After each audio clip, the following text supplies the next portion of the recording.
So students, this was a brief summary of the switching that we used at layer 1, layer 2 and layer 3. Layer 1 और layer 3 पे जो switching हम लोगों ने की है layer 1 पे circuit switching, and then in data link layer we are going to be using virtual circuit switching and virtual circuit approach. We're going to be talking about that, and then in the computer networks course we'll talk about the packet switching or the layer 3 switching on the network layer. अब students कुछ बात करेंगे before we leave this topic of virtual circuit approach. We'll talk about the addressing on the in the virtual circuit approach. Students, we use two types of addresses. One is global and one is local in the virtual circuit approach. The global one is a unique address system which we use to address the source and the destination. But students, you'll see that even though we call it a global addressing system, this is more for the for us to decide or define what the local address is going to be. Students, this local address that we use in the virtual circuit approach is called as a virtual circuit identifier or a VCI, and that is the main local address that we normally use in the virtual circuit approach. On the slide, I'll try to explain the concept of the virtual circuit identifier, and in this particular case you can see that this identifier, first of all, is called as a VCI, or it's called as a label. Students, this VCI is different from a global address in that it's a small number that has the local switch scope.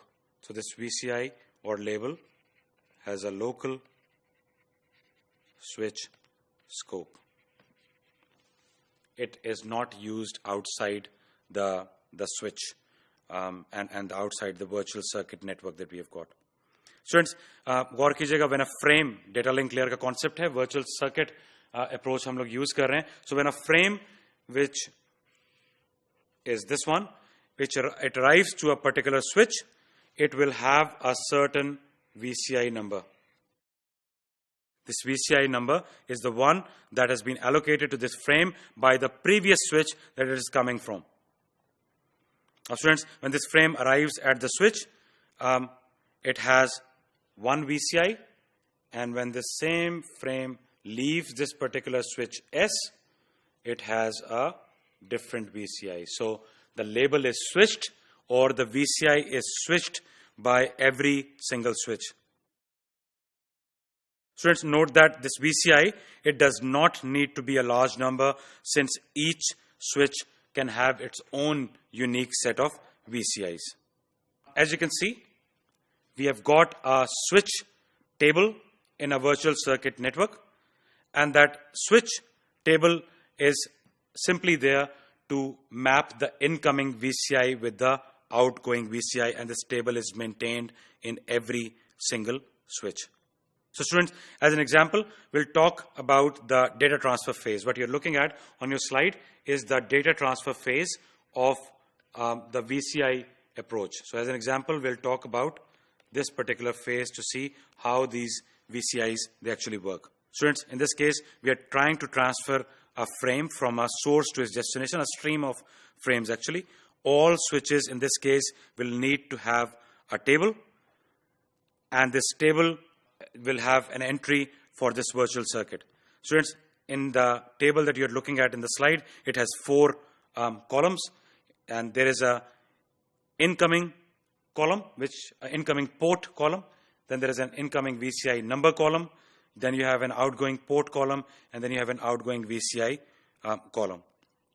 So the 4 distinct pieces of information that are held are shown on the slide in this table. So students, in this particular case, you can see that there is a frame that's coming at port number 1, this one. It's got a VCI of 14. When this frame reaches the switch goes to its table. It looks at what the data is. It looks at what the port number is. The port number is 1. It looks at what the VCI is, and the VCI number is 14. And when it's found, the switch then needs to change the VCI to a corresponding VCI. It looks at the output port, which is port number 3 in this case, and it switches this VCI to a different VCI, which is 22, and then it sends out this frame from port number 3.